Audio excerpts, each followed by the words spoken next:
Very good morning. আজকে আমরা আলোচনা করব আরসিটি অথবা র্যান্ডমাইজড কন্ট্রোল ট্রায়াল। শুরু করার আগে এই এপিডেমিওলজিক্যাল স্টাডি যে ক্লাসিফিকেশনটা আছে এটা একটু রিভাইজ করে নেওয়া দরকার। এখন পার্টিকুলারলি এই ক্লাসিফিকেশনটার উপরে আমরা ভীষণ জোর দিয়ে থাকি স্টুডেন্টদের জন্য। তার কারণ হচ্ছে শুধু স্টুডেন্ট নয়, যখন আমরা যে কোনো রকমের রিসার্চ ওয়ার্ক করি, সেটা প্রজেক্ট ওয়ার্ক হতে পারে অথবা আমাদের থিসিস বা ডিসার্টেশন হতে পারে, সেক্ষেত্রে আমাদের একটা পার্ট লিখতে হয় তার মধ্যে, যেটা হচ্ছে মেথোডোলজি। এটাকে মেটেরিয়ালসের মেথডসও বলা হয়ে থাকে। তো মেথোডোলজি অ্যাকচুয়ালি ডেসক্রাইব করে যে আমি গোটা স্টাডিটা কিভাবে করতে চলেছি এবং স্টাডির মধ্যে সেখানে ডেটা কিভাবে নেব, বা সেই ডেটা অ্যানালিসিস কি করে করা হবে, সেটার রেজাল্ট কিভাবে এক্সপ্রেস করা হবে, এটসেট্রা এটসেট্রা। এই মেথোডোলজির মধ্যে অনেকগুলো সাব হেডিং থাকে এবং তার প্রথম সাব হেডিংটাই হচ্ছে type of study and study design. তো টাইপ অফ স্টাডি জানতে হলে কিন্তু আমাদের এই ক্লাসিফিকেশনটা জানতেই হবে। তো সেই জন্য এই ক্লাসিফিকেশনের উপরে আমরা এতটা জোর দিয়ে থাকি। তো আমরা এখানে দেখতে পাচ্ছি যে এপিডেমিওলজিক্যাল স্টাডি যেটা রয়েছে তাকে দুটো ব্রডার সাব হেডিংয়ে ভাগ করা হচ্ছে, observational study and experimental study. দুটোর মধ্যে পার্থক্যটা কি? পার্থক্য হচ্ছে যখন রিসার্চার, মানে যিনি রিসার্চটা করছেন বা স্টাডিটা করছেন, উনি যেটা ঘটছে সেটাকে নিজে থেকে ঘটতে দিচ্ছেন এবং উনি পার্সোনালি কোনোভাবে তার মধ্যে ইন্টারভেনশন করছেন না বা ম্যানিপুলেশন করছেন না, ইন্টারফেয়ার করছেন না, তখন সেটাকে বলা হচ্ছে অবজারভেশনাল স্টাডি। যেই মুহূর্তে উনি কোনো রকমের ইন্টারভেনশন করতে পারবেন অথবা ম্যানিপুলেশন করে থাকবেন, সেটা হয়ে যাচ্ছে এক্সপেরিমেন্টাল স্টাডি, যাকে ইন্টারভেনশনাল স্টাডিও বলা হয়। ঠিক আছে? তো অবজারভেশনাল স্টাডির দুটো ফার্দার সাবহেডিং রয়েছে, ডেসক্রিপটিভ স্টাডি আর অ্যানালিটিক্যাল স্টাডি। ডেসক্রিপটিভ স্টাডিতে উনি যেটা অবজার্ভ করেছেন উনি জাস্ট সেটা ডেসক্রাইব করেন। খুব সহজভাবে বলতে গেলে একটা এক্সাম্পল দিই। এই বছরে আমাদের ধরুন ফার্স্ট ইয়ার এমবিবিএস স্টুডেন্ট ভর্তি হয়েছে 200 জন। তো আমি ঠিক করলাম যে আমি 200 জন স্টুডেন্টের ব্লাড প্রেশার মেজার করব। তাহলে দিনের শেষে আমার কাছে কি থাকবে? একটা রেকর্ড থাকবে যার মধ্যে 200খানা সিস্টোলিক ব্লাড প্রেশার আর 200খানা ডায়াস্টোলিক ব্লাড প্রেশার লেখা থাকবে। আমি সেটার অ্যাভারেজ বার করে মিন সিস্টোলিক ব্লাড প্রেশার অথবা মিন ডায়াস্টোলিক ব্লাড প্রেশার দুটোই আমি সেখান থেকে পেতে পারি। তাহলে আমি কি করলাম? আমি জাস্ট একটা জিনিস অবজার্ভ করলাম যে তাদের ব্লাড প্রেশারটা কত, করে সেটা আমি ডেসক্রাইব করছি। কিভাবে ডেসক্রাইব করছি? যে 200 জন স্টুডেন্টের মিন সিস্টোলিক ব্লাড প্রেশার কত অথবা 200 জন স্টুডেন্টের মিন ডায়াস্টোলিক ব্লাড প্রেশার কত। এখানে যিনি রিসার্চার উনি কিন্তু কোনোভাবে ইন্টারভেনশন করছেন না। ইন্টারভেনশন বলতে আমি কি বলতে চাইছি? যে কোনো রকমের যাদের প্রেশার বেশি রয়েছে তাদের আমি অ্যান্টি হাইপারটেনসিভ দিয়ে ব্লাড প্রেশার কমানো, অথবা যাদের প্রেশার কম রয়েছে তাদের আমি কোনো রকমের ফ্লুইড দিয়ে একটু ব্লাড প্রেশার এলিভেট করার চেষ্টা করছি, এরকম কিছু নয়। তো জাস্ট আমি ব্লাড প্রেশারটা মাপছি, সেখান থেকে আমি অ্যাভারেজ ব্যাচ করছি। এটা হয়ে গেল আমার ডেসক্রিপটিভ স্টাডি। অ্যানালিটিক্যাল স্টাডিটা তবে কি? এটাও এক ধরনের অবজারভেশনাল স্টাডি, কারণ এখানেও কিন্তু রিসার্চার কোনো রকমের ম্যানিপুলেশন অথবা ইন্টারভেনশন করছেন না। এখানে তাহলে কি করা হয়? ধরুন আমি ঠিক করলাম যে আমি আমার যে 200 জন স্টুডেন্ট রয়েছে, ধরে নিচ্ছি তাদের মধ্যে 100 জন ছেলে স্টুডেন্ট, 100 জন মেয়ে স্টুডেন্ট। আমি চাইছি কম্পেয়ার করতে যে ছেলে স্টুডেন্ট বা মেয়ে স্টুডেন্ট কাদের সিস্টোলিক ব্লাড প্রেশারটা বেশি অথবা কাদের ডায়াস্টোলিক ব্লাড প্রেশারটা বেশি। ঠিক আছে? তাহলে আমি যে 100 জনের সিস্টোলিক ব্লাড প্রেশারের রেকর্ডটা থাকলো সেটার সাথে 100 জন মেয়ে স্টুডেন্টের যে সিস্টোলিক ব্লাড প্রেশার রয়েছে তাদের কম্পেয়ার করতে পারি। কিছু স্ট্যাটিস্টিক্যাল টেস্ট রয়েছে, টেস্ট ফর সিগনিফিকেন্স, আমি সেগুলোতে যাচ্ছি না। তো এই রকমের কিছু টেস্ট অ্যাপ্লাই করে আমি বলতে পারি যে আমার ছেলে স্টুডেন্টদের সিস্টোলিক ব্লাড প্রেশার মেয়ে স্টুডেন্টদের থেকে বেশি, অথবা উল্টোটা, সেটা যেরকম রেজাল্ট আসবে। তাহলে আমি কি করলাম? এখানে এখানে কিন্তু আমি দুটো গ্রুপের মধ্যে কম্পেয়ার করছি, ছেলে স্টুডেন্ট ভার্সেস মেয়ে স্টুডেন্ট। তো যখনই আমি কোনো গ্রুপের মধ্যে কম্পেয়ার করব তখনই সেটা হয়ে যাবে আমার অ্যানালিটিক্যাল স্টাডি। এবং এখানেও মনে রাখতে হবে যে রিসার্চার যিনি, উনি কিন্তু কোনোভাবে ব্লাড প্রেশারটাকে ম্যানিপুলেট করছেন না। উনি শুধু প্রেশারটাকে মেজার করেছেন এবং দুটো গ্রুপের মধ্যে কম্পেয়ার করেছেন। সেই জন্য এটাও এক ধরনের অবজারভেশনাল স্টাডি। এর বিভিন্ন রকমের টাইপ হয়, ecological study, case control study, cohort study. আমি নিশ্চিত যে এগুলো অলরেডি ডিসকাস হয়ে গেছে, আমি এই জন্য ডিটেলসে যাচ্ছি না। কেস কন্ট্রোল স্টাডিতে আপনি কেস যাদের ডিজিজটা রয়েছে তার সাথে কন্ট্রোল যাদের ডিজিজটা নেই কম্পেয়ার করেন এবং তাদের মধ্যে এক্সপোজারের হিস্ট্রি দেখেন। তো সেখান থেকে আপনি অডস রেশিও ডিটারমিন করতে পারেন। এটা ব্যাকওয়ার্ড যাচ্ছে বলে এটাকে রেট্রোস্পেক্টিভ স্টাডিও বলা হয়। কোহর্ট স্টাডি অথবা প্রসপেক্টিভ স্টাডিতে আপনি এক্সপোজার গ্রুপের সাথে নন এক্সপোজড গ্রুপের কম্পেয়ার করছেন। তাহলে এখানে দুটো গ্রুপের কম্প্যারিজন হচ্ছে, তারপরে আপনি ফলো আপ করে ভবিষ্যতে কোন গ্রুপের মধ্যে ডিজিজটা বেশি হচ্ছে সেটা দেখতে পাচ্ছেন। সেখানে রিলেটিভ রিস্ক এবং অ্যাট্রিবিউটেবল রিস্ক ডিটারমিন করা হচ্ছে। তো যাকে ব্যাপারটা হলো, যেহেতু এখানে দুটো গ্রুপের মধ্যে কম্পেয়ার করা হচ্ছে, এটাকে আমরা অ্যানালিটিক্যাল স্টাডি বলছি এবং এই দুটোই হচ্ছে এক ধরনের অবজারভেশনাল স্টাডি, কারণ যিনি রিসার্চার উনি কোনো রকমের ইন্টারফারেন্স করছেন না। যেই মুহূর্তে যে স্টাডি ভেরিয়েবল, সেটা ব্লাড প্রেশার হতে পারে, ব্লাড সুগার হতে পারে, সাবজেক্টদের কোনো রকমের অ্যাটিটিউড হতে পারে, প্র্যাকটিস হতে পারে, যাই হোক না কেন, সেখানে যেই মুহূর্তে রিসার্চারের ইনফ্লুয়েন্স রয়েছে, যে উনি হয়তো একটা ওষুধ দিচ্ছেন অথবা ওষুধ দিচ্ছেন না, একটা ভ্যাকসিন দিচ্ছেন বা দিচ্ছেন না, এই জিনিসগুলো যখন ওনার কন্ট্রোলে রয়েছে তখন সেটাকে আমরা বলছি এক্সপেরিমেন্টাল স্টাডি। এক্সপেরিমেন্টাল স্টাডি বিভিন্ন রকমের হতে পারে, যেমন RCT, randomised control trial, field trial অথবা কমিউনিটি ট্রায়াল। আজকে আমরা এই আরসিটি নিয়ে আলোচনা করব। এক্সপেরিমেন্টাল এপিডেমিওলজি 1920 সাল নাগাদ এক্সপেরিমেন্টাল এপিডেমিওলজি বলতে আমরা বুঝতাম যে যেগুলো ল্যাবরেটরিতে বিভিন্ন রকমের এক্সপেরিমেন্টাল অ্যানিমেল, মানে বিভিন্ন রকমের ইঁদুর হতে পারে, গিনিপিগ হতে পারে, মাঙ্কি স্পেসিস হতে পারে, তাদের উপরে যে এক্সপেরিমেন্টগুলো করা হচ্ছিল সেগুলোকে এক্সপেরিমেন্টাল এপিডেমিওলজি বলা হতো সেই সময়টা। কিন্তু আজকালকার দিনে যখন আমরা অ্যাডভান্সড সায়েন্টিফিক রিসার্চে চলে এসেছি, এখন এক্সপেরিমেন্টাল এপিডেমিওলজি বলতে আমরা মেইনলি আরসিটি অথবা র্যান্ডমাইজড কন্ট্রোল ট্রায়ালকেই বুঝিয়ে থাকি। কোহর্ট স্টাডির সাথে কিন্তু এক্সপেরিমেন্টাল স্টাডি অনেকে একটু গুলিয়ে ফেলেন। কোহর্ট স্টাডিতে আমরা কি মনে আছে যে একটা গ্রুপ, ধরুন আমি একটা এক্সাম্পল দিচ্ছি, যে স্মোকার ভার্সাস নন স্মোকার। তো একটা গ্রুপ রয়েছে স্মোকার মানে এক্সপোজার প্লাস, একটা group non smoker exposure minus. আমি যদি তাদের ভবিষ্যতে ফলো আপ করে দেখি যে কাদের মধ্যে বেশি সিওপিডি হচ্ছে, তাহলে সেটা হয়ে যাবে আমার কোহর্ট স্টাডি। ঠিক আছে, এবার এটার সাথে এক্সপেরিমেন্টাল স্টাডির ডিফারেন্সটা কি? যখন স্টাডির ডিজাইন আপনি দেখতে যাবেন তখন আপনি ডিফারেন্সটা বুঝতে পারবেন। এটা যদি আরসিটি বা এক্সপেরিমেন্টাল স্টাডি হতো, তাহলে যিনি রিসার্চার উনি ঠিক করে দিতেন যে কে কে স্মোকিং করবে আর কে কে স্মোকিং করবে না। তার মানে এক্সপোজারটা কিন্তু ওনার কন্ট্রোলে রয়েছে, উনি নিজে ম্যানিপুলেট করতে পারছেন এক্সপোজারটা। তো সেই জন্য এটা হচ্ছে এক্সপেরিমেন্টাল স্টাডি। কোহর্ট স্টাডি যেটা হয়, আমরা খুঁজে বার করি যে কারা স্মোকিং করছে কারা স্মোকিং করছে না। ওখানে রিসার্চার কিন্তু ঠিক করেন না যে এই 50 জন স্মোকিং করবে এবং এই 50 জন স্মোকিং করবে না।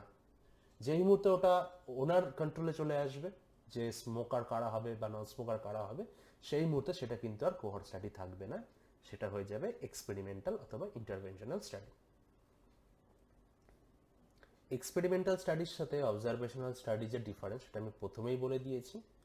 অবজারভেশনাল স্টাডিতে কিন্তু রিসার্চার যেটা করেন, উনি natural course of events or outcome, মানে যেটা ন্যাচারালি ঘটে চলেছে সেটাকে উনি অবজার্ভ করবেন। উনি কিন্তু কোনো রকমের ম্যানিপুলেশন করতে পারবেন না, মানে কে এক্সপোজড হবে বা কে এক্সপোজড হবে না এটাও যেমন উনি কন্ট্রোল করবেন না, অথবা কে কোনো মেডিসিন পাবে কি পাবে না সেটাও কিন্তু উনি কোনো রকমের কন্ট্রোলে রাখতে পারবেন না অবজারভেশনাল স্টাডিতে। আচ্ছা, এক্সপেরিমেন্টাল স্টাডির কিছু এইম রয়েছে। প্রথম এইমটা কি, যে কি কারণে একটা রোগ হচ্ছে, যে এটিওলজিক্যাল ফ্যাক্টর বা রিস্ক ফ্যাক্টরও বলা যেতে পারে, বিশেষ করে নন কমিউনিকেবল ডিজিজের ক্ষেত্রে। কেননা ধরুন হাইপারটেনশন, তারপরে ডায়াবেটিস, স্ট্রোক, এগুলোতে তো কোনো ইনফেকশনের জন্য খুব একটা হয় না, এগুলো হয় রিস্ক ফ্যাক্টরের জন্য। তো একটা কোনো পার্টিকুলার কারণের জন্য একটা রোগ হচ্ছে কি হচ্ছে না সেটা কিন্তু ডাইরেক্ট যদি আপনি কোনো সায়েন্টিফিক প্রুফ বা বিজ্ঞানসম্মত প্রমাণ চান, তার জন্য কিন্তু আপনাকে এক্সপেরিমেন্টাল স্টাডি করতে হবে।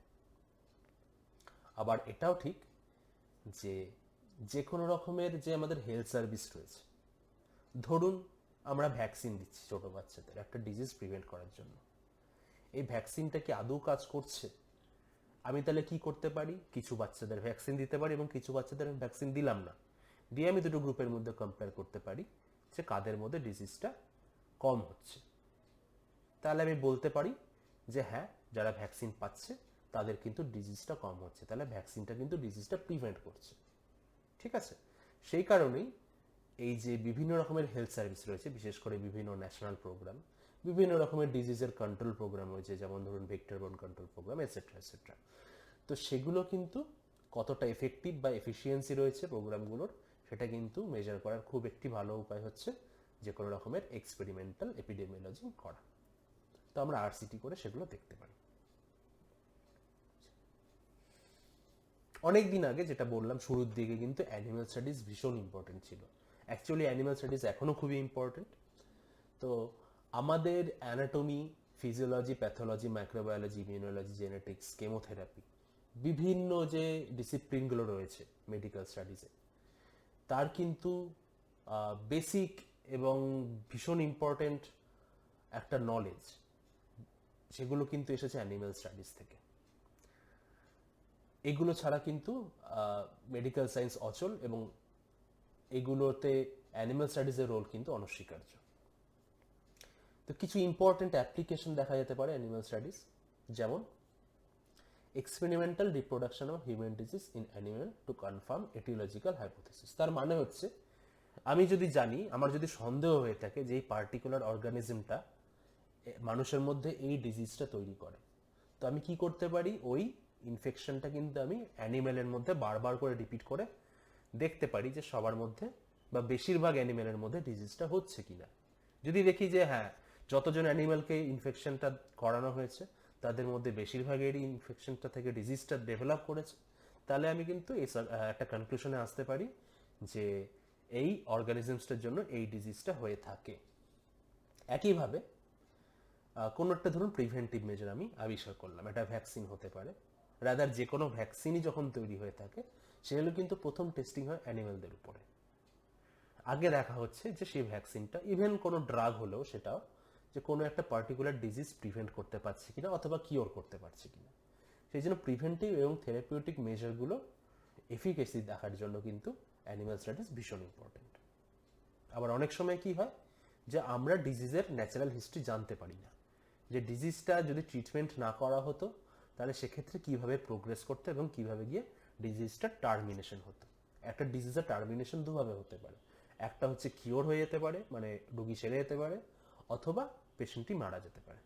কিছু কিছু ক্ষেত্রে ডিজিজটা ক্রনিকও হয়ে থাকতে পারে।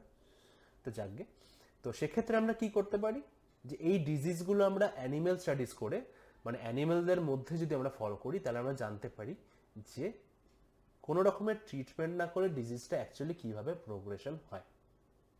ঠিক আছে, যেমন লেপ্রোসি কিন্তু তার ন্যাচারাল হিস্ট্রি দেখা হয়েছিল আর্মাডিলো নামে একটি অ্যানিমেল, সেই স্পেসিসের উপরে। কি কি সুবিধা রয়েছে অ্যানিমাল স্টাডির? প্রথমত, ল্যাবরেটরিতে বা যে কোনো জায়গাতে আপনি কিন্তু ইচ্ছা মতোভাবে যেরকম দরকার আপনার সেভাবে এই অ্যানিমেলগুলোর ব্রিডিং করাতে পারেন, এবং আপনার কাছে তাহলে কি হয়, অ্যাডিকুয়েট নাম্বার অফ সাবজেক্টস থাকে যার উপরে আপনি এক্সপেরিমেন্টেশনটা করবেন, করে আপনি বিভিন্ন রকমের কনক্লুশনে আসতে পারেন। তাহলে আপনার কাছে স্টাডির সাবজেক্টের কিন্তু অভাব নেই। কিন্তু লিমিটেশন আছে তার সাথে অনেক। লিমিটেশনটা কি? প্রথমত, একটা পার্টিকুলার অর্গানিজম যদি একটা মানুষের মধ্যে একটা ডিজিজ তৈরি করে, কোনো গ্যারান্টি নেই যে সেই অর্গানিজমটা কিন্তু এক্সপেরিমেন্টাল অ্যানিমেলদের উপরেও ডিজিজটা করতে পারে। তার মানে হচ্ছে, ধরুন আপনি একটা পার্টিকুলার কোনো একটা অ্যানিমাল স্পেসিসকে একটা ইন্ট্রোডাকশন করালেন ইনফেকশনের, তারপরে দেখা যাচ্ছে যে ডিজিজটা হচ্ছে না, তো আপনি ধরে নিতে পারেন যে এই ইনফেকশন থেকে এই ডিজিজটা হয় না। কিন্তু সেটা কিন্তু অ্যাকচুয়ালি ভুলও হতে পারে। তার কারণ হচ্ছে, হয়তো ওই অ্যানিমেলের মধ্যে এই ডিজিজটা হয় না, বা হয়তো ওই অ্যানিমেলের মধ্যে ওই মাইক্রো অর্গানিজমটা সার্ভাইভই করতে পারে না। তো সেই জন্য সবসময় কিন্তু আমরা অ্যানিমেল স্টাডি থেকে একটা ডিজিজের এটিওলজিক্যাল ফ্যাক্টর যে কনফার্মলি আমরা এনশিওর করতে পারবো যে এটার জন্যই হচ্ছে এই রোগটা, সেটা কিন্তু সবসময় হয় না। 2 নম্বর কথা, যেহেতু অ্যানিমেলদের ফিজিওলজি, অ্যানাটমি সবকিছু একদম ডিফারেন্ট হিউম্যান বডি থেকে, তো সেই জন্যই যে কোনো স্টাডি অ্যানিমেলদের উপরেই করা হোক না কেন, সেই কনক্লুশন কিন্তু আমি কখনোই হিউম্যান বিইংয়ের উপরে পুরোপুরিভাবে অ্যাপ্লাই করতে পারবো না। আমাকে সেটা কিন্তু হিউম্যান সাবজেক্টের উপরে রিপিট করে তাহলেই কনফার্ম করা যাবে। না হলে কিন্তু ওটা একটা আমাদের আইডিয়া দিতে পারে যে হ্যাঁ এটার জন্য অ্যানিমাল স্টাডি করে আমরা একটা আইডিয়া পেয়েছি, তো হতে পারে যে হিউম্যান পপুলেশনেও হয়তো একই রকমের রেজাল্ট পাবো। এই আইডিয়া থেকে আপনাকে কনফার্ম করার জন্য কিন্তু আপনাকে হিউম্যান স্টাডি করতেই হবে। তারপরে চলে এলো হিউম্যান এক্সপেরিমেন্টস। যে কোনো রকমের ইটিওলজি মানে কি কারণে রোগ হচ্ছে, অথবা কোনো রকমের থেরাপিউটিক অথবা প্রিভেন্টিভ মানে আপনি কোনো একটা রোগ প্রিভেন্ট করার জন্য অথবা তাকে সারানোর জন্য কি কি মেজার্স নেবেন, এগুলোর এফিকেসি কতটা, ইত্যাদি ইত্যাদি দেখার জন্য যেটা এক্ষুনি বললাম, আপনাকে কিন্তু আলটিমেটলি হিউম্যান পপুলেশনের উপরেই এক্সপেরিমেন্টসটা করতে হবে। কারণ সব রোগ অ্যানিমেলসের হয় না, অথবা যা প্রিভেন্টিভ মেজার্স অথবা থেরাপিউটিক মেজার্স আমি ব্যবহার করছি সবটুকু কিন্তু হয়তো অ্যানিমেলদের উপর অ্যাপ্লিকেবল নয়। তো এই কারণে অ্যানিমেল স্টাডি থেকে কিন্তু আমরা ফাইনাল কনক্লুশনে কোনোদিনও আসতে পারবো না। এক্সপেরিমেন্টাল স্টাডিতে কিছু এথিক্যাল লজিস্টিক কনসিডারেশন আমাদের মাথায় রাখতে হয়। যেমন ধরুন আমরা মোস্ট অফ দ্য টাইম বিভিন্ন রকমের ড্রাগ ট্রায়াল বা আরসিটি কেন করে থাকি? মেইন অবজেক্টিভ হয়ে থাকে যে যে নতুন একটা ড্রাগ অথবা একটা ভ্যাকসিন অথবা অন্য কোনো রকমের প্রিভেন্টিভ মেজার হয়তো আমরা ইন্ট্রোডিউস করতে চলেছি, সেটা অলরেডি যে এক্সিস্টিং মেথড রয়েছে মানে যেটা অলরেডি রয়েছে তার থেকে বেটার কিনা এটা আমরা জানতে চাইছি। যদি বেটার হয় তাহলে অবশ্যই আমরা সেটাকে ইমপ্লিমেন্ট করার চেষ্টা করব।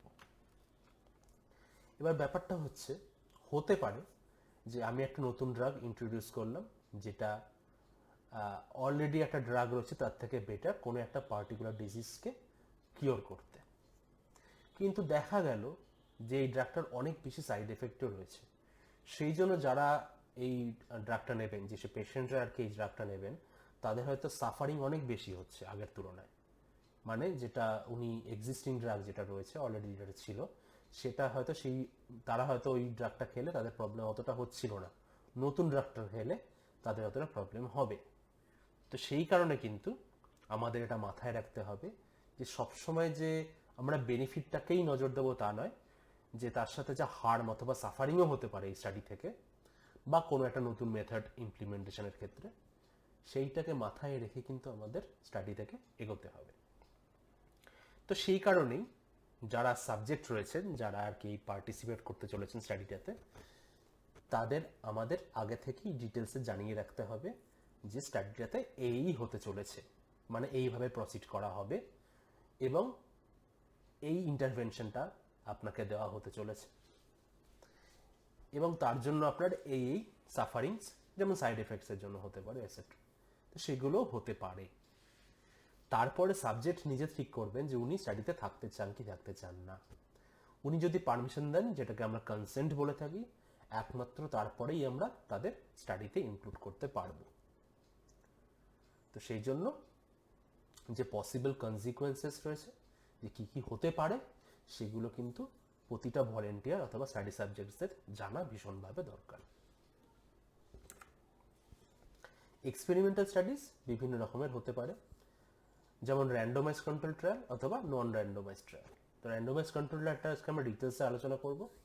নন র্যান্ডোমাইজ ট্রায়ালটা হচ্ছে যে ক্ষেত্রে র্যান্ডোমাইজেশনটা কিন্তু যিনি রিসার্চার রয়েছেন উনি নিজে করছেন না, সামহাউ নিজে থেকে র্যান্ডোমাইজেশন হয়ে যাচ্ছে এবং তার জন্য যে র্যান্ডোমাইজেশন যে কারণে মেইনলি করা হয়, দ্য প্র্যাকটিক্যাল পারপাস অফ র্যান্ডোমাইজেশন, সেটা কোনোভাবে স্টাডিটাকে এফেক্ট করবে না এবং তার জন্য যে আউটকাম বা রেজাল্ট আমরা পাবো স্টাডি থেকে সেটাতেও কোনো রকমের এফেক্ট হবে না। নন র্যান্ডোমাইজ ট্রায়াল পার্কের বই ডিটেলসে লেখা আছে, আপনি একটু চোখ বুলিয়ে নিতে পারেন। তবে আমরা আজকে র্যান্ডোমাইজ কন্ট্রোল ট্রায়াল বা আরসিটি নিয়ে একটু ডিটেলসে আলোচনা করছি। যে স্টেপগুলো রয়েছে র্যান্ডোমাইজ কন্ট্রোল ট্রায়ালের, প্রথমেটা হচ্ছে drawing up a protocol, followed by selecting reference and experimental population, randomization, manipulation or intervention, follow up and assessment of outcome। এই ছখানা বেসিক স্টেপস রয়েছে যেগুলো আমরা ডিটেলসে ইন্ডিভিজুয়াল পয়েন্ট ডিসকাস করব এখন। এটা একটা জাস্ট স্টাডি ডিজাইন আরসিটি। এটা একটু কনফিউজিং লাগলেও আমরা যখন ডিসকাস করবো এরপরে সেটা বুঝতে অনেকটা সুবিধা হবে। ঠিক আছে, প্রথমটা হচ্ছে প্রোটোকল। প্রোটোকল মানে হচ্ছে আপনি স্টাডিটা শুরু করার আগে ঠিক করে নেবেন যে স্টাডিটা অ্যাকচুয়ালি কিভাবে কন্ডাক্ট করতে চলেছে।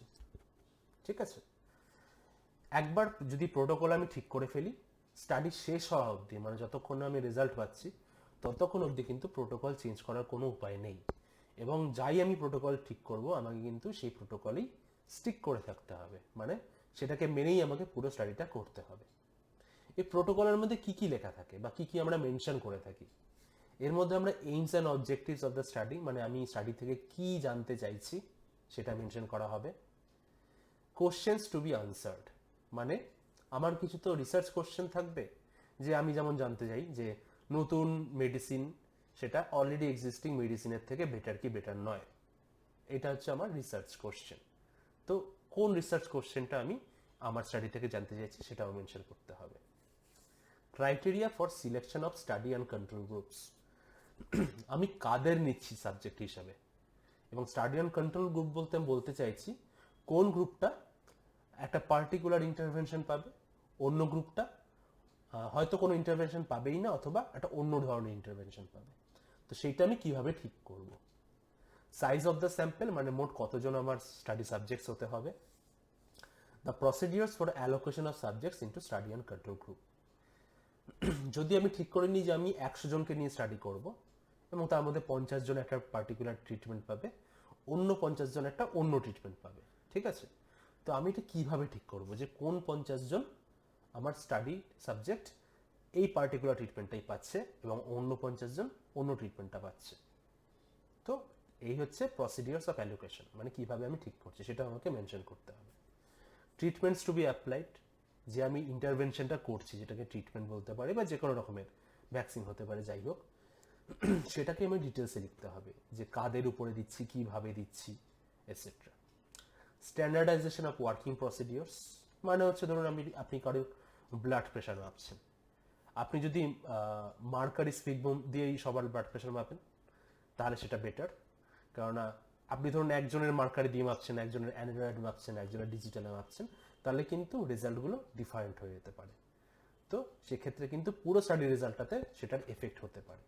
সেই জন্য আগে থেকে আমাকে ঠিক করে নিতে হবে প্রোটোকলে যে আমি কোন ইনস্ট্রুমেন্ট ইউজ করব, রাইট।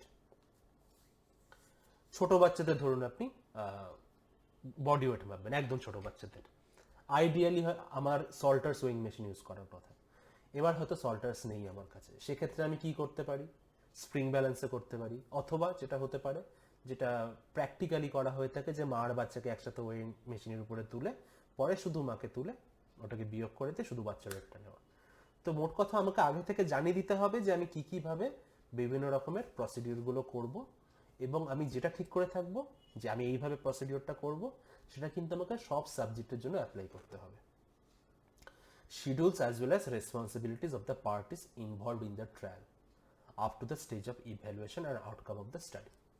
এর মানে হচ্ছে আমার স্টাডিতে আমি ছাড়া আরও অনেকে ইনভলভ থাকতে পারেন যারা রিসার্চটার সাথে ডিরেক্টলি অথবা ইনডিরেক্টলি ইনভলভ, তাদের প্রত্যেকের রোল কি, তারা কখন কোথায় কি করছে, এটাও কিন্তু প্রোটোকলের ডিটেলসে মেনশন করা থাকে।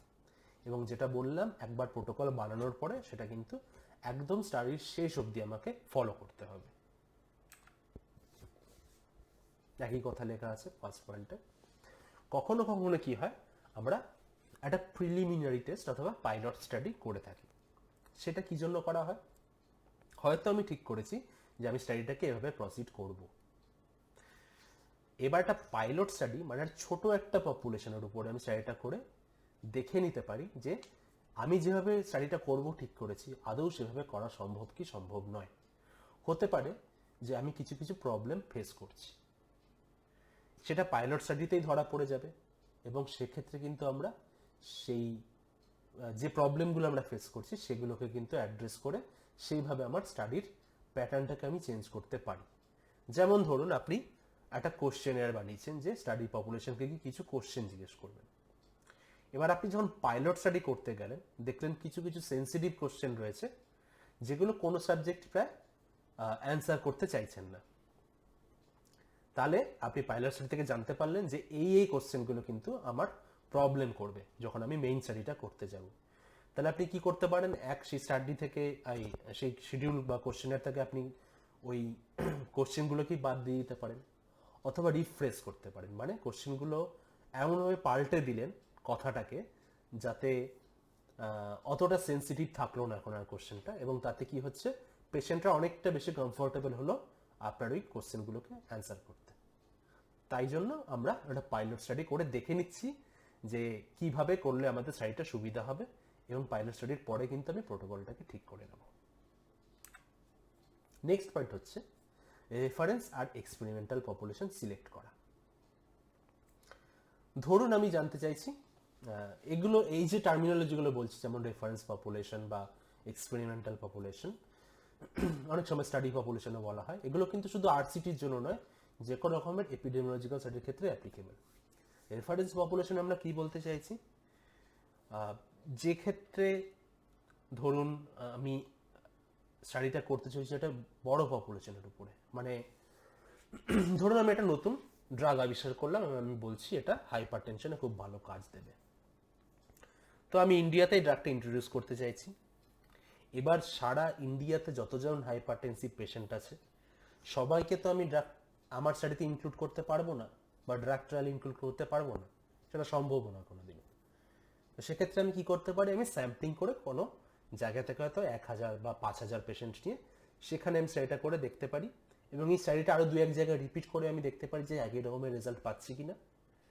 যখন দেখা যাচ্ছে সব জায়গা থেকে একই রকমের রেজাল্ট পাওয়া যাচ্ছে, তখন আমি বলতে পারি যে হ্যাঁ, যে আমার স্টাডি পপুলেশন আমি দেখেছি যে নতুন ড্রাগটি অলরেডি এক্সিস্টিং ড্রাগের থেকে বেটার হাইপার টেনশনটাকে কন্ট্রোল করতে। এবার যদি আমি আমার স্যাম্পলিং প্রসিডিওর ঠিক রাখি, মানে নিয়ম মেনে আমি স্যাম্পলিং করে থাকি, তাহলে কিন্তু আমি তখন বলতে পারবো যে ইন্ডিয়ার পপুলেশনের ক্ষেত্রে বা ইন্ডিয়ার হাইপারটেনসিভ পপুলেশনের ক্ষেত্রে এই কনক্লুশনটা অ্যাপ্লিকেবল। তার মানে হচ্ছে আমার স্টাডি রেজাল্টটা অ্যাকচুয়ালি যাদের ক্ষেত্রে অ্যাপ্লিকেবল হবে তারা হচ্ছে আমার রেফারেন্স অথবা টার্গেট পপুলেশন, এক্ষেত্রে সারা ভারতের হাইপারটেনসিভ পেশেন্ট।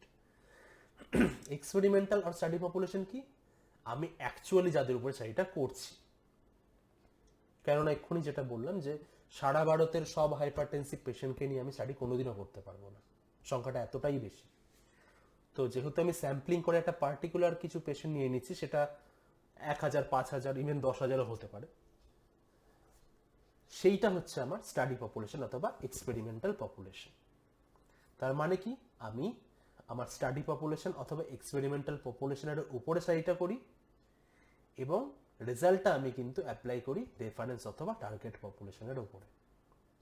তার মানে আমি ওই 5,000 পেশেন্টের উপরে হাইপারটেনশন প্রিভেন্ট করার জন্য বা কিওর করার, নট কিওর রাদার কন্ট্রোল করার জন্য যে নতুন ড্রাগ রয়েছে সেটা নিয়ে একটা স্টাডি করলাম, এটা হলো আমার এক্সপেরিমেন্টাল স্টাডি পপুলেশন। এবং যে রেজাল্টটা এলো সেটা কিন্তু আমি অ্যাপ্লাই করছি অল ওভার ইন্ডিয়াতে সব হাইপারটেনসিভ পেশেন্টদের উপরে, যেটা হয়ে গেল আমার রেফারেন্স অর টার্গেট পপুলেশন। তো এই ডিফারেন্সটা কিন্তু আমাদের বুঝতে হবে।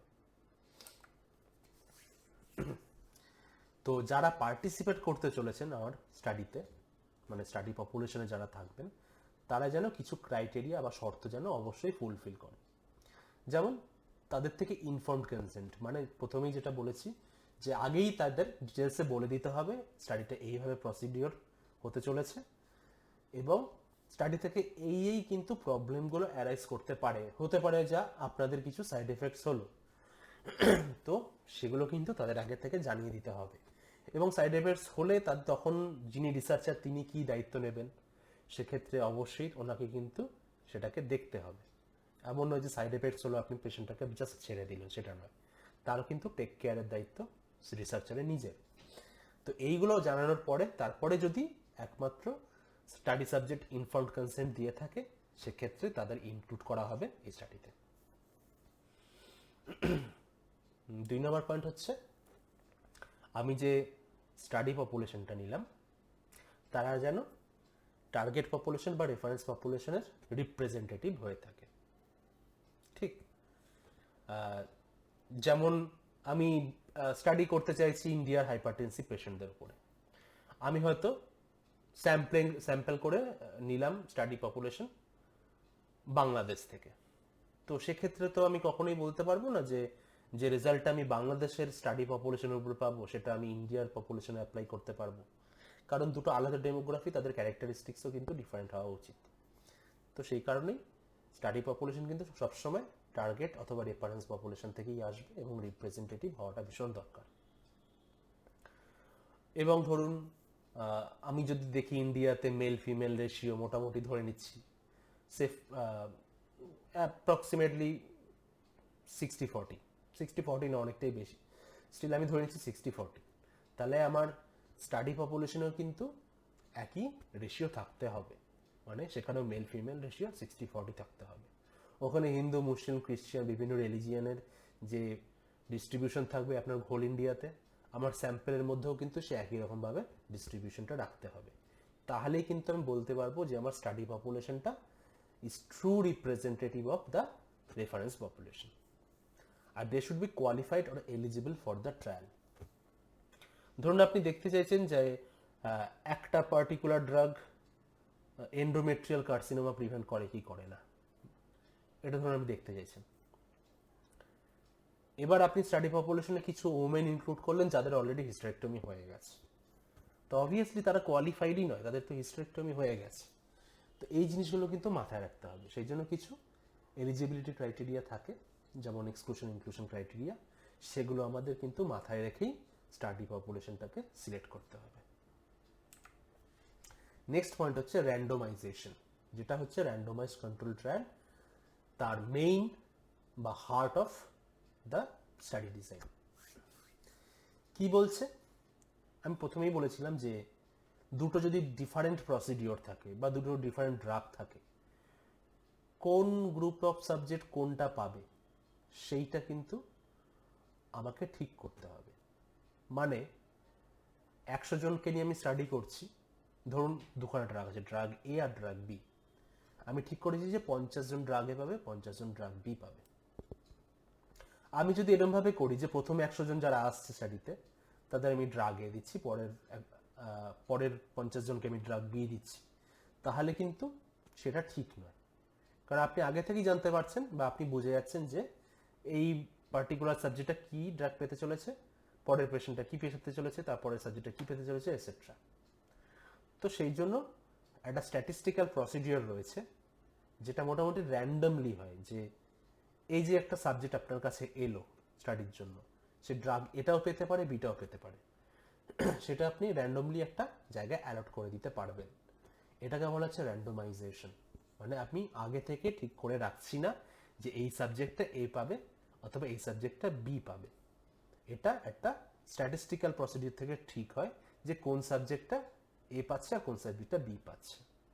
পুরো প্রসিডিওরটা হয়ে যাওয়ার পর আপনি দেখতে পাবেন যে 50 জন সাবজেক্টই এ পাচ্ছে এবং 50 জন সাবজেক্ট বি প্রসিডিওরটা পাচ্ছে।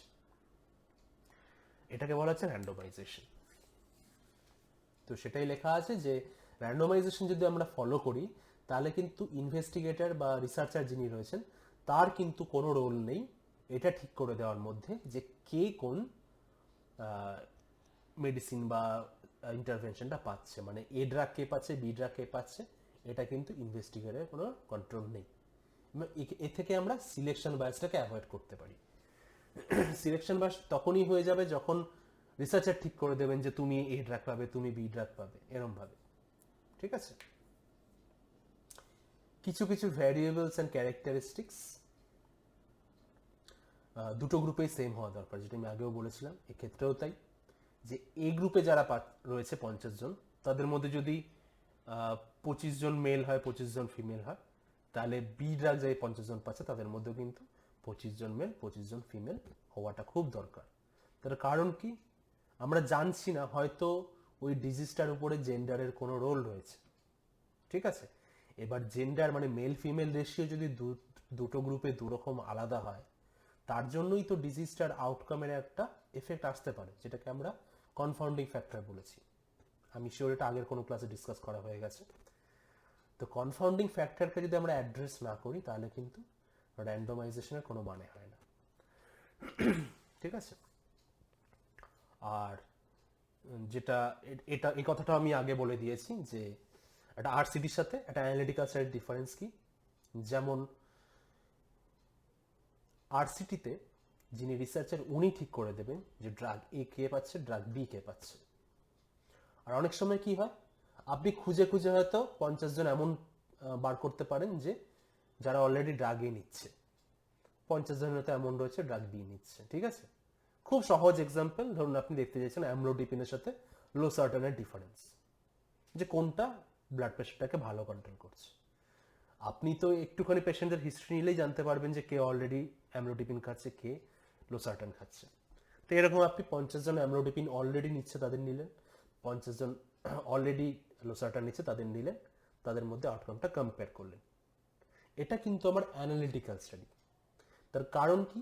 কারণ রিসার্চার এখানে নিজে ঠিক করে দিচ্ছেন না যে কে অ্যামলোডিপিন পাবে আর কে লোসার্টান পাবে। যদি উনি এরকম নেন যে ফ্রেশ 100খানা উনি হাইপারটেনসিভ পেশেন্ট নিলেন, তার মধ্যে উনি র্যান্ডোমাইজেশন করে ঠিক করলেন যে এই 50 জন পাবে অ্যামলোডিপিন, এই 50 জন পাবে লোসার্টান। তার মানেটা কি? তার মানে হচ্ছে যে ইন্টারভেনশনটা রয়েছে বা allocation of the study subjects into different intervention, সেটা রিসার্চারের নিজের হাতে রয়েছে। তাহলে সেইটা কিন্তু আমার র্যান্ডোমাইজ কন্ট্রোল ট্রায়াল হলো, এটা কিন্তু অ্যানালিটিক্যাল স্টাডি নয়। ঠিক আছে, ওকে। এরপরে আসছে ম্যানিপুলেশন। ম্যানিপুলেশন ব্যাপারটা খুবই সোজা।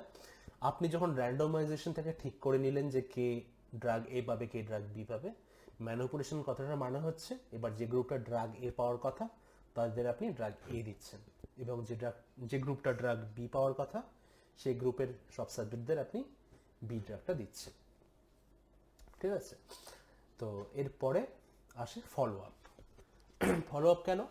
কারণ আপনি একটা যাই ইন্টারভেনশন দিয়ে থাকুন না কেন, সেটা মেডিসিন হতে পারে, ভ্যাকসিন হতে পারে, বা অন্য কোনো রকমের যে কোনো রকমের প্রিভেন্টিভ অথবা থেরাপিউটিক মেজার্স হতে পারে, সেটা কাজ করতে হয়তো কিছুদিন সময় লাগবে। তো সেই জন্য আপনাকে সেটা ফলো আপ করতে হবে বা কিছুদিন সময় দিতে হবে তাদের সেটা সেই মেডিসিনটা কাজ করার জন্য। তো একটা প্রবলেম সেক্ষেত্রে হয়ে থাকে, হয়তো যেমন ধরুন আপনি অ্যান্টি হাইপারটেনসিভ যেটা আমি বলছিলাম, অ্যামলোডিপিন ভার্সেস লোসার্টান। তো আপনি 100 জন ফ্রেশ হাইপারটেনসিভ পেশেন্ট নিয়ে 50 জনকে অ্যামলো দিচ্ছেন, 50 জনকে লোসার দিচ্ছেন, এবার আপনি ফলো করছেন। এমন তো নয় যে আজকে বা 2-3 দিন ওষুধ খাওয়ার পরই তাদের ব্লাড প্রেশার একদম কন্ট্রোল হয়ে গেল। তাদের হয়তো কিছুদিন ওষুধটাকে কাজ করতে টাইম দিতে হবে। হয়তো আপনি ঠিক করলেন যে 2 মাস পরে তাদের আবার ব্লাড প্রেশারটা মেপে দেখবেন যে ব্লাড প্রেশার কতটা করে কমলো। এবার কি হতে পারে যে অনেক স্টাডি সাবজেক্টস হয়তো 2 মাস পরে ফিরেই এলো না আপনার কাছে, যে আরেকবার ব্লাড প্রেশারটা মাপিয়ে দেখানো যে কমেছে কি বেড়েছে কি একই আছে।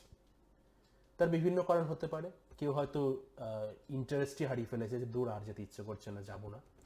অথবা কেউ হয়তো মাইগ্রেশন হতে পারে, মানে এখন হয়তো এমন জায়গায় সে চলে গেছে যে তার পক্ষে আপনার কাছে এসে ব্লাড প্রেশার মাপিয়ে যাওয়া উপায় নেই কোনো, অথবা পেশেন্টের ডেথ হয়ে যেতে পারে কোনো কারণে, এটসেট্রা। তো এগুলোকে বলা হচ্ছে অ্যাট্রিশন অথবা লস টু ফলো আপ। অ্যাট্রিশনাল প্রবলেমটা কিন্তু আমাদের মাথায় রেখে ফলো আপ করতে হবে। নেক্সট আসে অ্যাসেসমেন্ট। অ্যাসেসমেন্ট মানে আপনি আউটকামটাকে মেজার করছেন। কিছু পজিটিভ রেজাল্ট হতে পারে, কিছু নেগেটিভ রেজাল্ট হতে পারে। পজিটিভ রেজাল্ট বলতে যে আপনি অ্যামলোডিপিন ভার্সেস লোসার্টান যখন দেখছেন, আপনি দেখছেন যে কোন গ্রুপের প্রেশারটা কন্ট্রোল বেটার হয়েছে, অথবা একটা কোন নতুন ড্রাগ আপনি আবিষ্কার করেছেন, আপনি দেখতে চাইছেন যে এই ড্রাগটা আগের ড্রাগের থেকে বেটার কিনা একটা ডিজিজ কিওর করতে। তার মানে এটা কি? আমি এখানে দেখছি আইদার ব্লাড প্রেশার কন্ট্রোল হয়েছে কিনা বা ডিজিজ কিওর হয়েছে কিনা, which are good for our health. তো এগুলোকে আমরা বলছি পজিটিভ রেজাল্ট, মানে এগুলো ভালো। অনেক সময় কিন্তু আমরা ড্রাগের সাইড এফেক্টও দেখে থাকি। এই ড্রাগ এ ভার্সেস ড্রাগ বি আমি করে হয়তো দেখতে চাইছি যে কাদের সাইড এফেক্ট বেশি, অথবা কোনটা থেকে ডেথ বেশি হচ্ছে, কমপ্লিকেশন বেশি হচ্ছে, এটসেট্রা। তো যেগুলো আমাদের হেলথের জন্য ভালো না সেগুলোকে আমরা ধরে নিচ্ছি নেগেটিভ রেজাল্টস, অ্যাডভার্স এফেক্টস তার মধ্যে চলে আসে।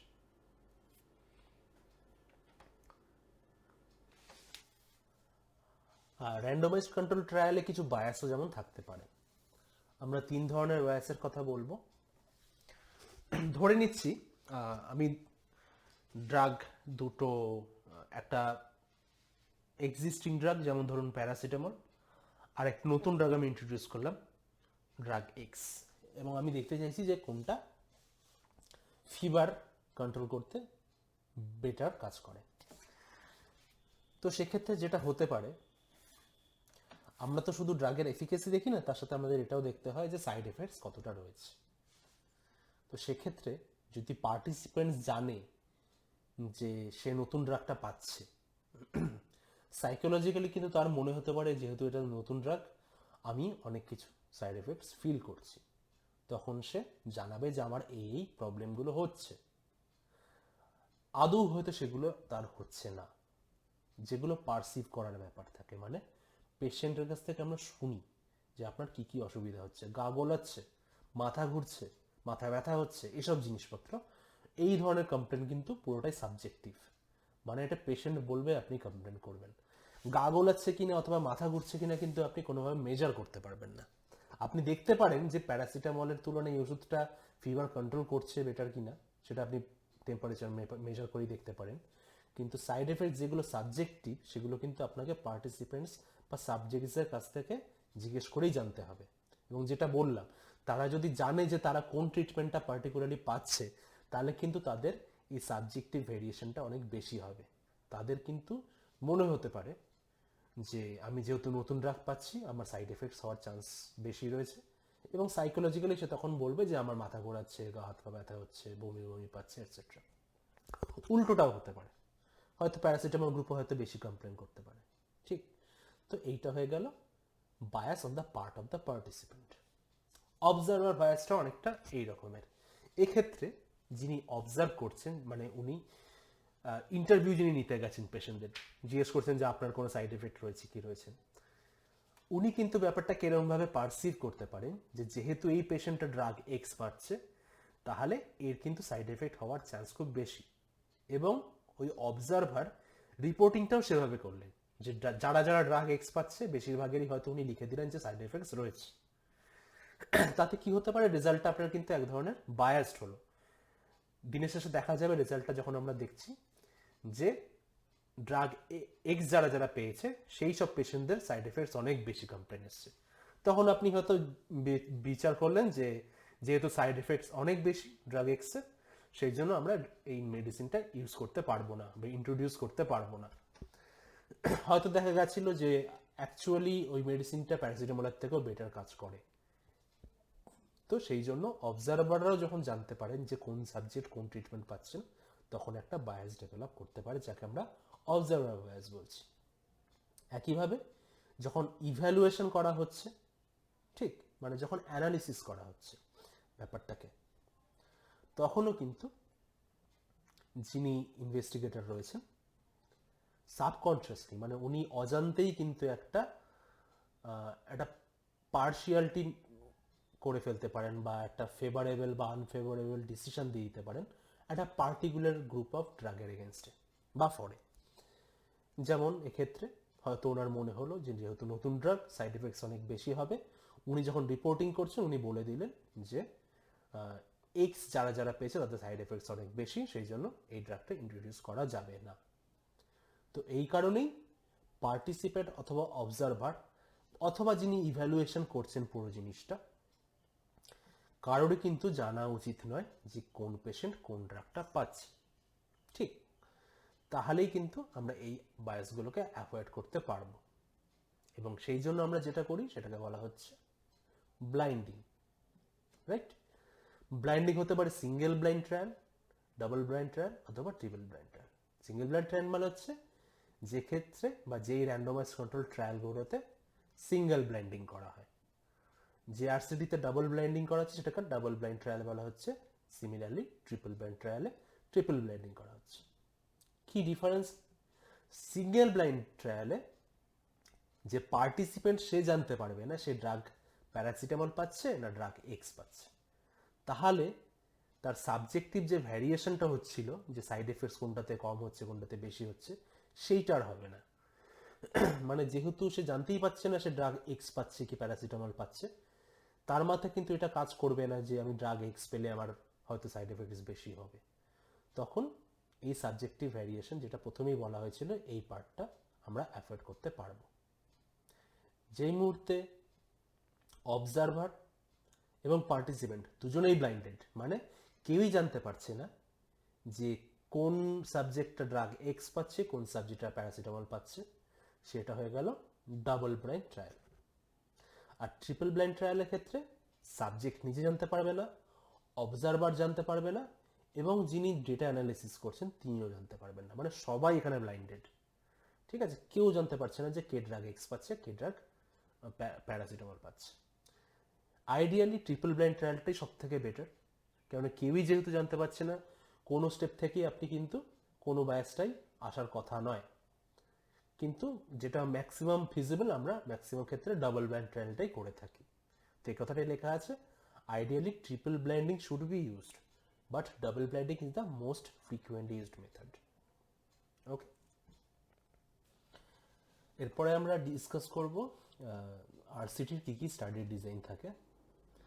নাম্বার 1 হচ্ছে কনকারেন্ট প্যারালাল স্টাডি ডিজাইন, আর নাম্বার 2 হচ্ছে cross over type of study design. Concurrent parallel study design হচ্ছে যেটা আমরা এতক্ষণ ধরে আলোচনা করলাম, মানে দুখানা ডিফারেন্ট ইন্টারভেনশনস রয়েছে। ধরুন drug A and drug B, আপনি দুটো গ্রুপের সাবজেক্টদের ড্রাগ এ আর ড্রাগ বি দিচ্ছেন, তাদের একটা নির্দিষ্ট টাইম ধরে ফলো আপ করছেন এবং আউটকাম দুটো কম্পেয়ার করছেন। তো এটা হয়ে যাচ্ছে কনকারেন্ট প্যারালাল স্টাডি ডিজাইনস। আরেকটা টাইপ যেটা cross over type of study designs, এটা হচ্ছে একটু অ্যাডভান্সড মেথড। এই ডিজাইনে কি হচ্ছে যে এর আগে যেটা হচ্ছিল যে একটা গ্রুপ ড্রাগ এ পাচ্ছে, অন্য গ্রুপ ড্রাগ বি পাচ্ছে, এই ক্রস ওভার ডিজাইনে দুটো গ্রুপই কিন্তু ড্রাগ এ আর ড্রাগ বি দুটোই পাবে। তার মানে এমন নয় যে একটা গ্রুপ শুধু ড্রাগ এই পাবে বা অন্য গ্রুপটা শুধু ড্রাগ বি পাচ্ছে। এক্ষেত্রে একটা গ্রুপ ড্রাগ এ পাচ্ছে প্রথমে, তারপরে তারা ড্রাগ বি পাচ্ছে, অন্য গ্রুপটা প্রথমে ড্রাগ বি পাচ্ছে, পরে তারা ড্রাগ এ পাচ্ছে। তাতে কি হচ্ছে, যেহেতু সব পেশেন্ট সব ধরনের ড্রাগই পাচ্ছে, মানে দুটো গ্রুপের ড্রাগই পাচ্ছে, তো সাবজেক্টিভ ভ্যারিয়েশনটা কিন্তু হওয়ার চান্স খুব কম। ঠিক, আর এই ডিজাইনটা একটু ডিটেলস আমি বলে দিচ্ছি ছবি দেখিয়ে, তাহলে বুঝতে সুবিধা হবে। এখানে কিন্তু আমরা কম্পেয়ার করছি যে গ্রুপটা ড্রাগ এ পাচ্ছিল তারাই কিন্তু নিজেদের কন্ট্রোল হিসাবে ইউজ করা হচ্ছে, মানে তারা যখন ড্রাগ এ পাচ্ছে তাদের কি আউটকাম হচ্ছে, এবং সেই সাবজেক্টরাই যখন ড্রাগ বি পাচ্ছে তাদের কি আউটকাম হচ্ছে, সেই দুটোকে আমরা কম্পেয়ার করছি। ওকে, বেশ। তো ডিজাইনে যেটা প্রথমে করা হচ্ছে, আমি একটা ছবি দেখালে আপনাদের সব থেকে ভালো হবে, বুঝতে সুবিধা হবে, সেটা আমি দেখিয়ে দিচ্ছি। এই ছবিটা রয়েছে পার্কে। এটা যেটা কনকারেন্ট স্টাডি ডিজাইন, যেটা আমরা ইউজুয়াল ফলো করে থাকি, বেসিক ডিজাইন যেটা, যে প্রথমে একটা গ্রুপ পাচ্ছে স্পেসিফিক ট্রিটমেন্ট, অন্য গ্রুপটা সেই ট্রিটমেন্টটা পাচ্ছে না, অন্য কোনো ট্রিটমেন্ট পাচ্ছে, অথবা প্ল্যাসেবো পেতে পারে, যাই হোক। আপনি ফলো আপ করছেন এবং আউটকামটাকে কম্পেয়ার করছেন। যখন আপনি ক্রসওভার ডিজাইন করছেন, তার মানে প্রথমে এই গ্রুপটা পাচ্ছে ড্রাগ এ, এই গ্রুপটা পাচ্ছে ড্রাগ বি, কিছুদিন ধরে ফলো আপ করলেন, আউটকামটা আপনি মেজার করে নিলেন, তারপরে ক্রসওভার হবে। এখানটা ক্রসওভার মানে হচ্ছে যে গ্রুপটা ড্রাগ এ পাচ্ছিল তারা ক্রসওভার হয়ে ড্রাগ বিতে চলে আসবে, আর যারা প্রথমে বি পাচ্ছিল তারা ক্রসওভার হয়ে ড্রাগ এ পাবে তারা। তারপরে আপনি কম্পেয়ার করছেন আউটকাম, এবং সেখান থেকে আপনি কনক্লুশন ড্র করছেন। একটা জিনিস খেয়াল রাখতে হবে, বিশেষ করে ক্রসওভার ডিজাইনের ক্ষেত্রে, এমন কোনো ট্রিটমেন্ট আমরা কম্পেয়ার করতে পারবো না যার থেকে ডিজিজটা কিওর হয়ে যায়। হয়তো দেখা গেল যারা ড্রাগ এ পাচ্ছে তাদের ডিজিজটা কিওর হয়ে যাচ্ছে ড্রাগ এ পাওয়ার সময়, হয়তো বিতে কিওর হয় না। তাহলে কি হচ্ছে, তারা যখন ড্রাগ এ পাচ্ছে তাদের তো ডিজিজটা কিওর হয়ে যাচ্ছে, পরে যখন তারা সুইচ করে ড্রাগ বিতে চলে যাচ্ছে তখন তো তাদের ডিজিজটাই নেই। আর ডিজিজটা না থাকলে ড্রাগ বি এর কি এফেক্ট হবে সেই ডিজিজের উপরে, সেটা কিন্তু আমরা জানতে পারবো না। তো এই কথাটাই লেখা আছে এখানে। হ্যাঁ, আচ্ছা, এই মেথডটা কিন্তু সুইটেবল নয় সেই সব ড্রাগের ক্ষেত্রে যারা ডিজিজটা কিওর করে দেয়, এই কথাটা এখানে লেখা রয়েছে। ঠিক, কারণটা আমি বলে দিলাম যে একবার যদি কিওর হয়ে যায় তখন যখন সুইচ ওভার করা হচ্ছে ড্রাগটা কিন্তু যদি ডিজিজটাই না থাকে অন্য ড্রাগটা যে কি এফেক্ট হবে তার উপর সেটা আমরা জানতে পারবো না। আরেকটা জিনিস এখানে লেখা রয়েছে carry over effect. Carry over এফেক্টটা কি? আমরা যখন একটা ড্রাগ নিই তখন আমাদের ব্লাড স্ট্রিমে কিন্তু ড্রাগটা বেশ কিছুদিন ধরে থেকে যেতে পারে, হয়তো কোনো জায়গায় গিয়ে স্টোরও হতে পারে, এবং আমাদের বডি থেকে বা সার্কুলেশন থেকে পুরোপুরি ক্লিয়ার হতে বেশ কিছুদিন টাইম লাগে। তো সেই জন্য যখন আমরা সুইচ ওভারটা করব তার আগে আমাদের কিছুদিন ওয়েট করতে হবে, যাতে পুরোপুরি, ধরুন এই গ্রুপটা প্রথমে ড্রাগ এ পাচ্ছিল, একটা পার্টিকুলার সময় গিয়ে ফলো আপ করার পরে আমি অবজারভেশন করলাম যে সেই ডিজিজে এই ড্রাগটার কি এফেক্ট। তারপরে আমি ড্রাগটা দেওয়া বন্ধ করে দিলাম। বন্ধ করে দিয়ে আমাকে কিছুদিন ওয়েট করতে হবে, যতদিন না অবধি আমার শরীর থেকে পুরোপুরি ড্রাগটা এলিমিনেট হয়ে যায়, এক্সক্রিশনারি সিস্টেম দিয়ে হোক বা যেভাবেই হোক পুরোটা এলিমিনেট হয়ে গেল। এরপরে আমি সুইচ ওভার করব বি গ্রুপে, মানে ড্রাগ বি গ্রুপটায়। তাতে কি হবে, আমার শরীরে যদি ড্রাগ এ না থাকে তাহলে কিন্তু এরপরে আমি যাই এফেক্ট পাবো সেটা কিন্তু শুধুমাত্র ড্রাগ বি এর জন্য।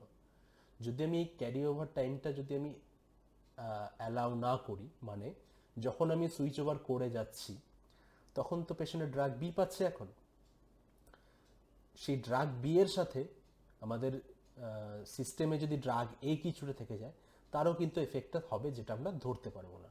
তো সেই জন্য ক্যারি ওভার এফেক্টটা কিন্তু আমাদের অ্যালাউ করে, যাতে পুরোপুরি ড্রাগটা এলিমিনেট হয়ে যাচ্ছে তারপরেই আমরা সুইচ ওভারটা করে কম্পেয়ার করব। ওকে, আচ্ছা। তো এই এই ইমেজটা নেওয়া হয়েছে, একটা স্ক্রিনশট রাদার, এটা হচ্ছে পার্ক থেকে। আমার পার্সোনালি খুব পছন্দের ডিজাইন এটা নয়, কেন এটা থেকে খুব একটা ক্লিয়ারলি বোঝা যায় না। আমি যেটা দেখাবো এই একটা ডিজাইন, এটা হচ্ছে সেম থিং, ক্রস ওভার ডিজাইনটাই লেখা রয়েছে। এটা নেওয়া হয়েছে লিওন গর্ডিসের এপিডেমিওলজি বই থেকে। এটা দেখতে খুব কমপ্লিকেটেড লাগলেও this is very easy to understand.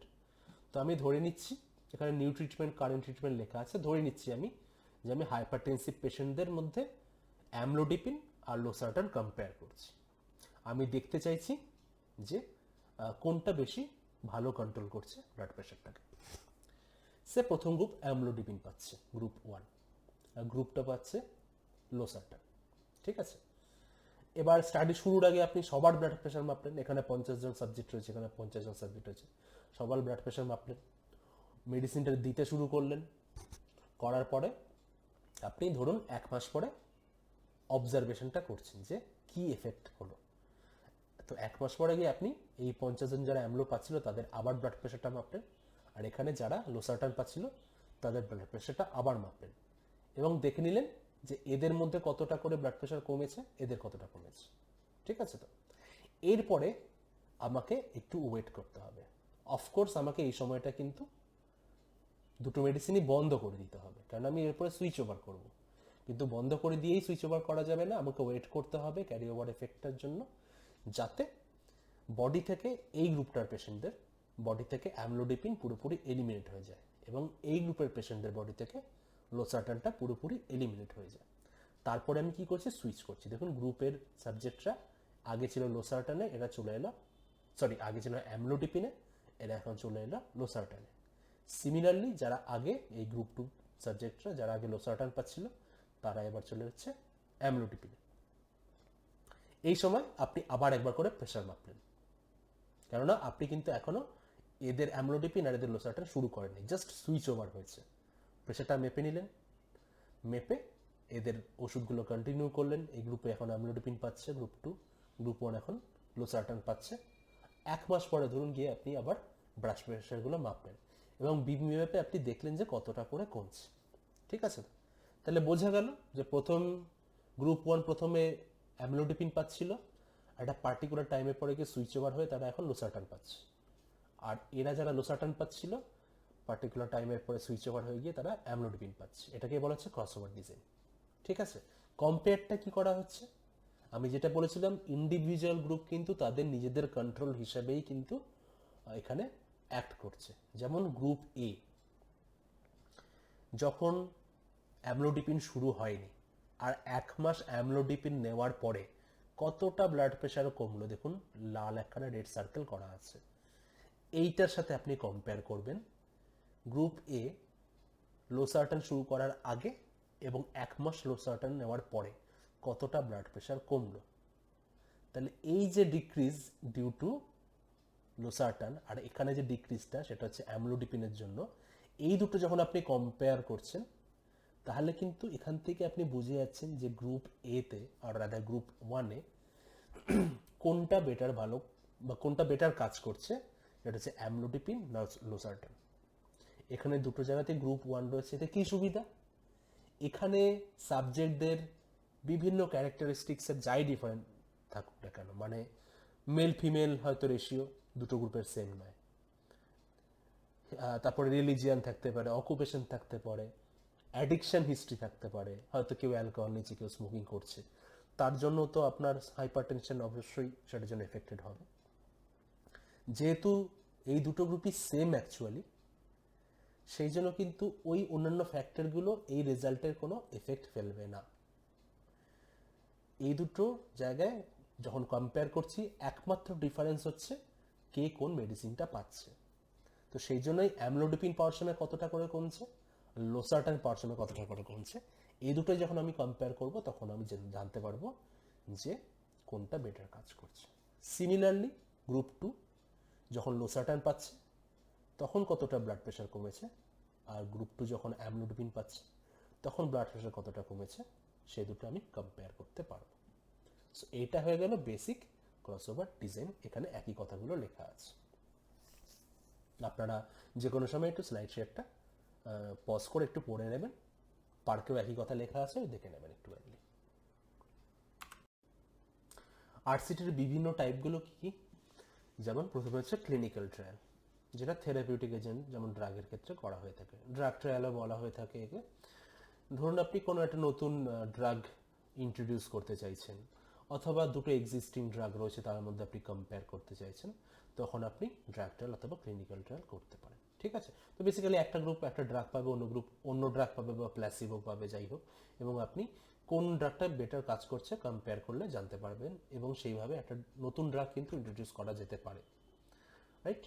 Preventive ট্রায়ালটা কোনো ভ্যাকসিন অথবা কেমোপ্রোফিল্যাক্সিসের ক্ষেত্রে করা হয়। যেমন ধরুন আপনি 100 জন বাচ্চাকে নিয়েছেন, তার মধ্যে 50 জন বাচ্চাকে একটা পার্টিকুলার ভ্যাকসিন দিচ্ছেন আর বাকি 50 জনকে ভ্যাকসিনটা দিচ্ছেন না। এবার আপনি দেখছেন যারা ভ্যাকসিন পাচ্ছে তাদের মধ্যে ডিজিজটা কম হচ্ছে কিনা, যদি কম হয়ে থাকে তাহলে কিন্তু আপনি কনক্লুশনে আসতে পারেন যে এই ভ্যাকসিন থেকে কিন্তু এই ডিজিজটা প্রিভেন্ট করা যাচ্ছে। সো বেসিক্যালি প্রিভেন্টিভ অ্যাপ্রোচের জন্য আমরা যে ট্রায়ালগুলো করে থাকি সেটাকে প্রিভেন্টিভ ট্রায়ালস বলা হচ্ছে। Risk factor trials, cessation experiments সবগুলোই হচ্ছে প্রিভেন্টিভ ট্রায়ালের বিভিন্ন রকমের টাইপ। রিস্ক ফ্যাক্টর ট্রায়াল যেমন আমরা জানি যে কার্ডিওভাস্কুলার ডিজিজের ক্ষেত্রে যে ওবেসিটি কিন্তু একটা রিস্ক ফ্যাক্টর হিসাবে আমরা এক্সপেক্ট করতে পারি। তো সেক্ষেত্রে আপনি যেটা করতে পারেন যে একটা গ্রুপ নিলেন যারা ওবিস, আর একটা গ্রুপ নিলেন যারা ওবিস নয়, ঠিক আছে। তো অথবা আপনি যেটা করলেন যে আপনি ধরুন 200 জন ওবিস সাবজেক্ট খুঁজে বার করলেন, এটাই বরং বেটার এক্সাম্পল, যে আপনি 200 জন ওবিস সাবজেক্ট খুঁজে বার করলেন, তার মধ্যে 100 জনকে আপনি রেকমেন্ড করলেন এক্সারসাইজের জন্য এবং ডায়েট মডিফিকেশনের জন্য, আর বাকি 100 জনকে কিন্তু আপনি কিছু অ্যাডভাইস করলেন না। তাহলে কি হচ্ছে, কিছুদিন পরে গিয়ে দেখা যাবে যে 100 জনের কিন্তু ওয়েট লস হয়েছে, তারা এখন নন ওবিস, অন্য গ্রুপটা ওবিস রয়ে গেছে। এবার যখন আপনি এদের মধ্যে এই কার্ডিওভাস্কুলার ডিজিজ হচ্ছে কিনা সেটা কম্পেয়ার করে দেখছেন, তখন হয়তো দেখতে পেলেন যে ওবেস গ্রুপটার মধ্যে কিন্তু কার্ডিওভাস্কুলার ডিজিজ অনেক বেশি হচ্ছে। তাহলে কি হলো, আমি রিস্ক ফ্যাক্টর আছে একটা গ্রুপের সাথে, রিস্ক ফ্যাক্টর নেই এমন একটা গ্রুপের আমি কম্পেয়ার করলাম, করে আমি দেখতে পাচ্ছি যে কোন গ্রুপটার মধ্যে ডিজিজটা বেশি হচ্ছে। সেখান থেকে আমি কিন্তু আইডিয়া করতে পারি যে কোনো কোনো বিশেষ করে নন কমিউনিকেবল ডিজিজের ক্ষেত্রে রিস্ক ফ্যাক্টরগুলো কী কী হতে পারে। সিজেশন এক্সপেরিমেন্টের খুব ভালো উদাহরণ হচ্ছে, আপনি এগেইন ধরুন 200 জন স্মোকার আপনি খুঁজে বার করলেন, 100 জনকে আপনি কাউন্সেলিং করে বা বিভিন্ন রকমের ওই নিকোটিন প্যাচ, নিকোটিন ট্যাবলেট এটসেট্রা এটসেট্রা দিয়ে আপনি স্মোকটাকে বন্ধ করাতে পারলেন। অন্য 100 জনের অলরেডি স্মোকিং কিন্তু কন্টিনিউ হচ্ছে। এবার এই নন স্মোকারের সাথে স্মোকারদের আপনি কম্পেয়ার করে দেখছেন কাদের সিওপিডিটা কম হচ্ছে বা কাদের বেশি হচ্ছে। তাহলে এখান থেকে হয়তো আপনি কনক্লুশন আসতে পারবেন যে স্মোকিং যদি সিজেশন করা যায়, মানে স্মোকিং যদি বন্ধ করা যায়, তাহলে সিওপিডির ইনসিডেন্স অনেক কমে আসে। তাহলে এটাও কিন্তু এক ধরনের প্রিভেন্টিভ ট্রায়াল, কারণ এখান থেকে আপনাকে বলে দেবে যে সিওপিডি অ্যাভয়েড করতে হলে বা প্রিভেন্ট করতে হলে আপনাকে স্মোকিং বন্ধ করতে হবে। ঠিক। Epidemiological trial of aetiological agents যদি দেখি, তো কি কারণে কোনো পার্টিকুলার ডিজিজ হচ্ছে সেটা দেখার জন্য একটা খুব ভালো এক্সাম্পল হচ্ছে এই 1940s থেকে 1941-এ যেটা করা হয়েছিল, একটা ইউনাইটেড স্টেটসে একটা বড় আর্ট সিটি করা হয়েছিল। সেখানে বেশ কিছু বাচ্চাদের অক্সিজেন দেওয়া হয়েছিল। ঠিক আছে, তো মানে রেগুলার বেসিসে অক্সিজেন দেওয়া হতো, হাইপারবারিক অক্সিজেন। অন্য গ্রুপের বাচ্চাদের অক্সিজেন দেওয়া হতো না একদমই, এক্সেপ্ট যখন ভীষণ রকম দরকার পড়ছে, হয়তো রেসপিরেটরি ডিস্ট্রেস শুরু হলো বা অক্সিজেন স্যাচুরেশন কমে গেল, তো সেরকম এমার্জেন্সি সিচুয়েশন ছাড়া তাদের অক্সিজেন দেওয়া হয়নি। আর যেটা বললাম, অন্য গ্রুপে কিন্তু কন্টিনিউয়াসলি হাইপারবারিক অক্সিজেন দেওয়া হয়েছিল। তারপরে দেখা গেছে যে গ্রুপটা কন্টিনিউয়াস অক্সিজেন পেয়েছে তাদের মধ্যে রেট্রোলেন্টাল ফাইব্রোপ্লাসিয়া, আরএলএফ যেটা, সেটা ডেভেলপ করছিল। এবং পরবর্তীকালে এরকম স্টাডি বারবার করে এবং অন্যান্য এপিডেমিওলজিক্যাল স্টাডি থেকে এটাই প্রমাণ হয়েছিল যে ছোট বাচ্চাদের, বিশেষ করে প্রিম্যাচিওর বেবিদের যদি অক্সিজেন দেওয়া হয় আননেসেসারিলি এবং হাইপারবারিক অক্সিজেন যদি দেওয়া হয়, সেক্ষেত্রে কিন্তু তাদের রেট্রোলেন্টাল ফাইব্রোপ্লাসিয়া বা আরএলএফ ডেভেলপ করতে পারে। তো এখান থেকে, এরকম ট্রায়াল থেকে আমরা এটিওলজিক্যাল এজেন্ট মানে কি কারণে ডিজিজটা হচ্ছে সেটাও কিন্তু আইডেন্টিফাই করতে পারি।